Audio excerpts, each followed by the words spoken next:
If you don't know who our guest is today, you will soon.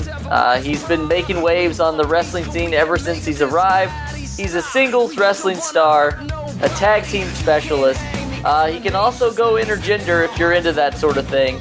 Ladies and gentlemen, please help us welcome Mr. JT Dunn. Oh, man. So what a great introduction. Well, welcome to another wrestling podcast. And first off, we want to say happy birthday. And thanks for coming on the show. How are you doing today?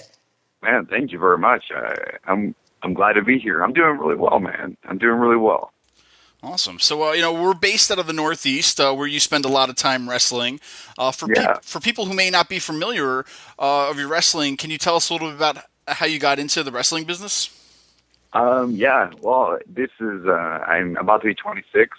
I started training when I was 16 here in New England, and I kind of flip-flopped for a couple of years, just kind of finding my way, looking for guidance. And then about 4.5 years ago, I found a guy by the name of Dave Cole, who is a very, very popular wrestler here in New England. I remember watching his old stuff from hybrid wrestling with a lot of guys who are kind of on top of wrestling right now. He kind of crossed through that path. But Dave was the first guy who kind of really took me under his wing and showed me wrestling the way it should have been. And that kind of led me into 2011, where I linked up with Beyond Wrestling. And it's crazy to think that it's 2015 now, and all the cool things that I've been able to do in wrestling. But really, man, a lot of that goes to Dave Cole. Now, obviously, everybody has their what got them hooked on professional wrestling. So, when did you start liking professional wrestling? Dude, honestly, I wasn't. I guess I kind of always had an eye for it, but it was never something I went out of my way to watch. I played football my whole life and kind of just grew up watching football, and it's kind of everything I surrounded myself with, kind of the way I do with wrestling now. But I always had an eye for the Macho Man, Randy Savage, and X-Pac. So like kind of completely opposite ends of the spectrum. But for some reason, those guys always appealed to me. And maybe when I was around like 14, 15 years old, that's probably when I started watching it more consistently and getting emotionally invested in what was going on. And then it wasn't until many years later that I was kind of like smart into the way wrestling really is. But I was a very late fan. I'm actually now like going back on the network and watching a lot of the stuff that I remember kind of glancing through when I was younger and not really understanding. I just remember like the Attitude Era. I don't remember really what happened throughout then. I just remember that DX was big, and I remember Stone Cold beating up Vince a lot. So now I'm kind of going back watching all of it, and my mind is blown from the stuff that I had no clue ever happened, or the stuff they got away with on TV. Sure. Now, back in the days of tape trading, people had to go out of their way and get VHS tapes to see their favorite superstars. Today, we have the WWE Network, numerous wrestling video sites, YouTube. If you could recommend maybe a few matches of yours for people to watch to maybe get a taste of JT Dunn, what would you recommend? Oh man, I think some of the good ones that are online that really show what I'm about is there's a couple of matches with AR Fox up there that I'm very proud of. Him and I just work together very well, and we kind of find a way to implement all of our styles in wrestling in every match. So it's not the same old thing. Fox is awesome. And man, I got some really good ones up there with Johnny Gargano, Austin Aries. There's a fun one up there with Ethan Carter III. Some with Samoa Joe. Like, there's some really cool matches that are up there.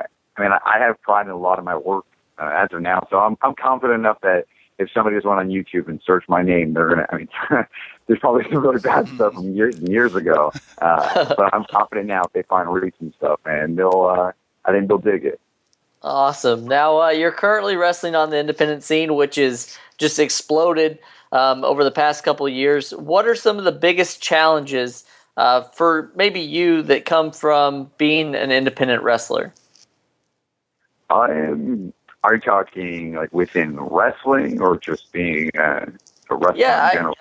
Just being like an independent wrestler, like personally and professionally, what are some of the biggest challenges that you have? I don't know. I really enjoy the independent wrestler aspect in life. I've done many things before wrestling really kind of took over, and this is like the only thing I've never really worried about.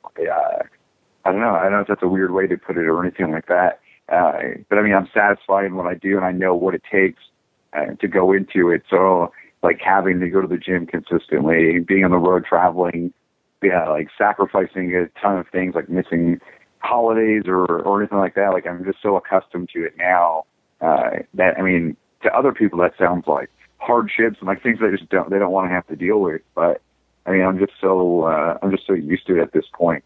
But I mean, in any job or anything like that, there's always going to be negative aspects, like dealing with the dramatic side of it, where he said, she said things, and everything, and that gets speculated and blown up even more due to like people's outreach on social media. So I mean, that part kind of sucks all the time. I mean, that's life. Sure. Now, you mentioned traveling and, the life on the road for a wrestler that comes with the business. Do you have any, some of the greatest lessons you've learned, or maybe, some of the things that you learned that you kind of wish you knew before you became a professional wrestler? Oh, yeah, man. When I first got into wrestling, I was probably one of the most hated people in New England because I came from a football background, and I had a very good life with football. And I assumed that everything, just because I was a man, I was a human, like everything I accomplished in a different sport, I figured that would travel over when I started wrestling, and it would be I would be shown the same level of respect because of all the years that I dedicated to football.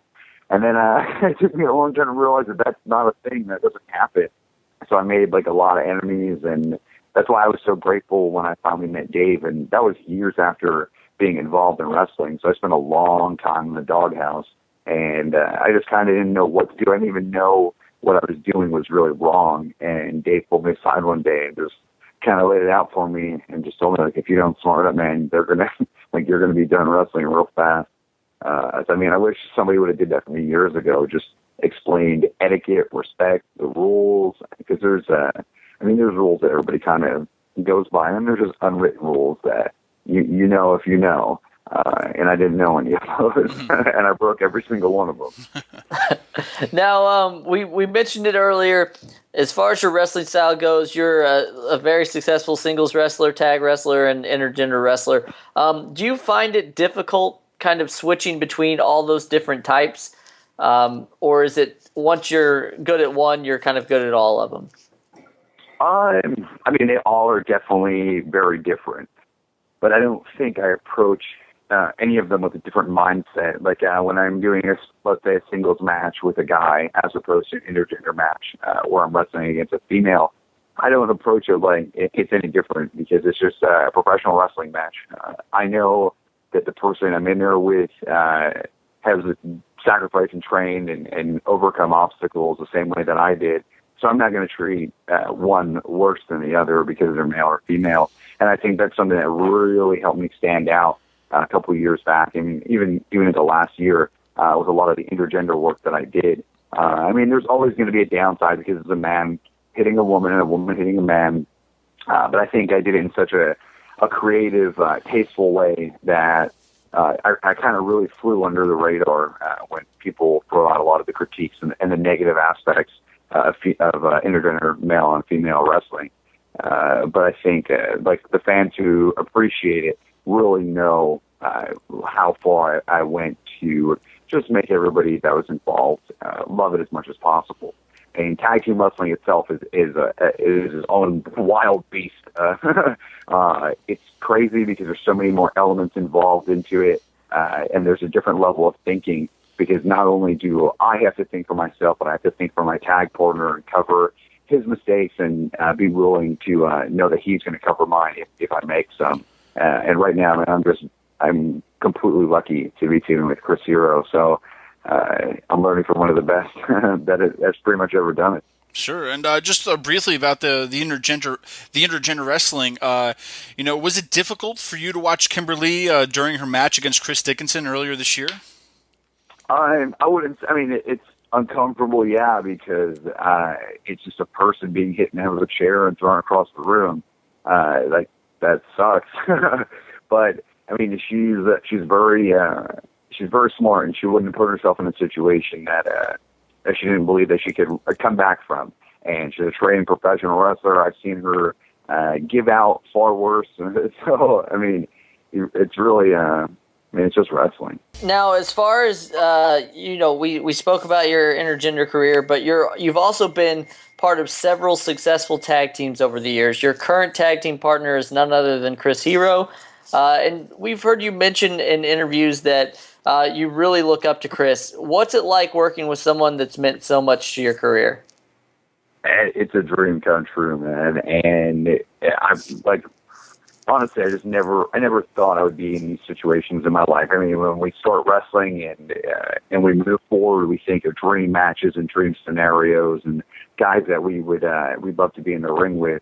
And Chris has always been number one in just about every category for me. And when he came back, we were able to share the ring a couple times and then start teaming up. And I knew when that was coming up and everything was sort of falling into place, that I needed to sacrifice a few more things because it was worth it to get this knowledge and to be able to be mentored by somebody like Chris. He's made my wrestling just that much more impressive over the last year by just being able to critique me and to have him kind of there whenever I need to. All right. Now, Death by Elbow has wrestled some of the greatest tag teams out there in 2015. But who are some of the tag teams you haven't gotten a chance to work with that you would like to possibly in the future? Oh, man, that's a good question. I think one that's kind of cool that's been popping up a lot around the Beyond Wrestling scene is people want to see Death by Elbow versus the Hit Squad, which, man, I just watched them for the Tournament of Tomorrow 4 at Beyond Wrestling. They won the whole thing. I mean, it blows my mind because it's 2015 and the Hit Squad's still making headlines in professional wrestling.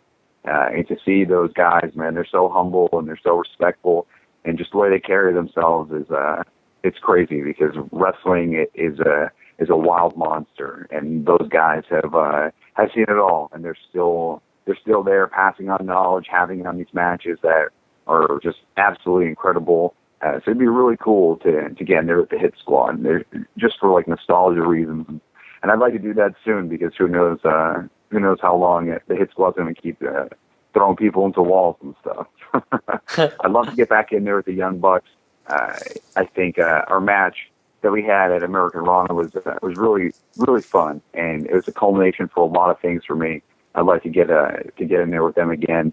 We just actually recently shared the ring with the Colony, and that was cool because I've worked with them several times as part of Juicy Product, and then Silver and I have kind of a little rivalry going on over the last couple of years in singles competition. But Hero and I against them, man, it was something. It took our matches from before and brought them to that next level, and we had a great time at Wrestle Jam.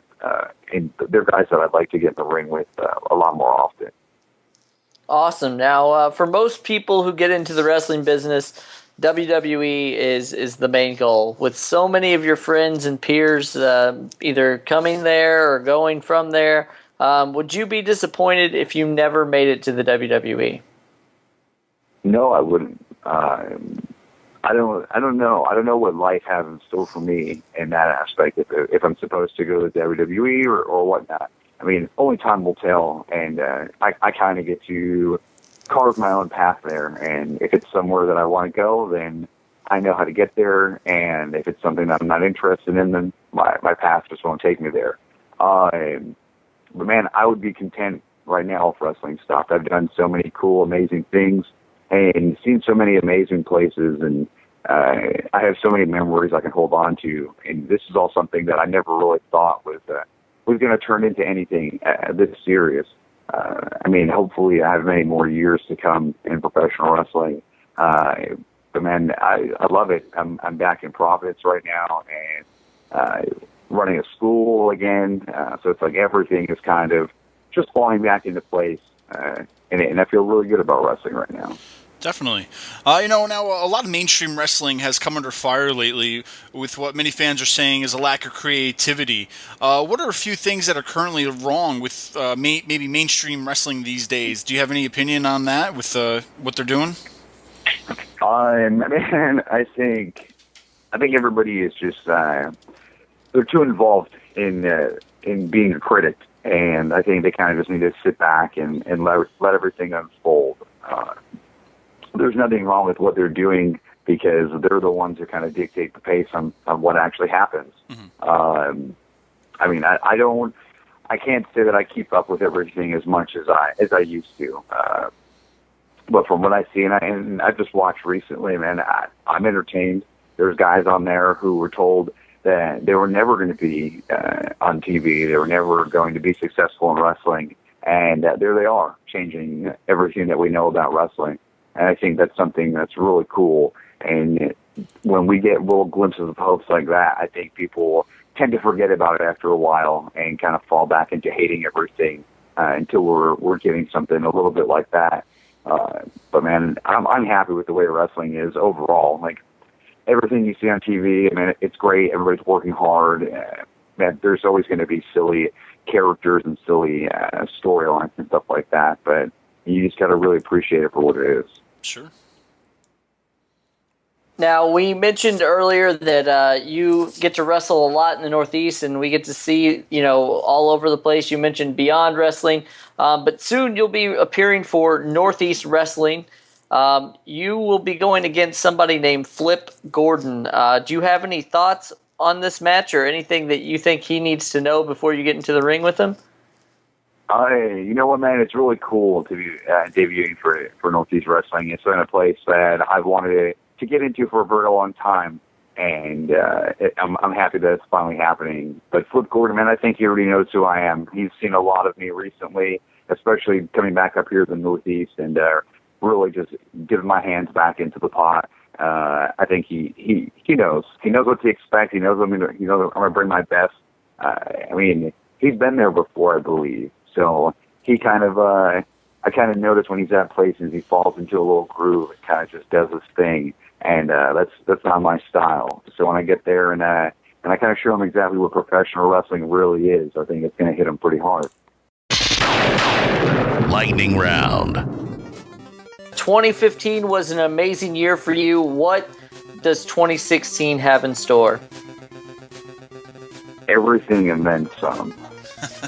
All right. All right. What is the number one thing you want for Christmas? Oh, man. I want a healthy body. Awesome. You mentioned you were a huge football fan. Favorite NFL team? Detroit Lions. Aside from death by elbow, who has the second best elbow in the history of pro wrestling? Oh, come on. Masala, man. Now, past and present, who would your dream matches be against? So, somebody from the past and somebody that's currently wrestling today. Oh, man. I have to say past would be the Macho Man Randy Savage. And present, oh, man. I would probably say, as you tell me, like right in this moment. Yep.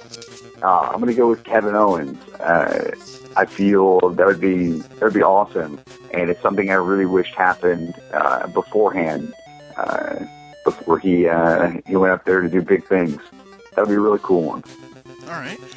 You are known as JT the Juice Dunn. What is your favorite kind of juice? we go all out on the lightning round question. So I like it. I have to say I'm an orange juice fan.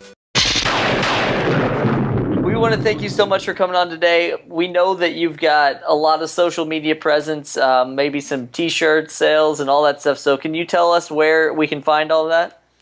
Yeah, absolutely. If you're looking for shirts, you can go to prowrestlingtees.com/JT Dunn. There's a bunch of cool ones up there. There's one that says, who did you ever beat? And it says addiction on the bottom. And that's kind of a special one for me because I overcame my battle with addiction, and all the shirts that are purchased there of that style, all the proceeds are donated to charity to help other people with their battle with addiction. So I kind of favor that one a little bit more than the rest. But there's some really cool Death by Elbow ones up there and everything. You can follow me on Twitter at the Juice, and the Juice has 3 E's at the end of it. I'm all over Facebook. Just search JT Dunn. Same with Instagram and all that. Everything about me is on YouTube. I have my own YouTube channel. There's a bunch of matches on there and clips and a bunch of free content. And I mean, last point I can make is I'm back in Providence, Rhode Island, and if you're interested in training to be a professional wrestler, you can come down every Monday and Wednesday to 681 Broadway in Providence, Rhode Island, and you can learn pro wrestling from myself, Matt Taven, Vinny Morcilia, and Mike Bennett. We got a cool thing happening down there, and a lot of dedicated and hungry students that are ready to break out in the Northeast. Awesome. Well, Jonathan, we'll probably have to head on over there and check it out one day. Yeah, as long as no one hits me, I think I'm good. Well, JT, man, we really appreciate your time. Thank you so much, and we wish you nothing but the best of luck in the months and years to come with your career. I appreciate it. Thank you very much for having me.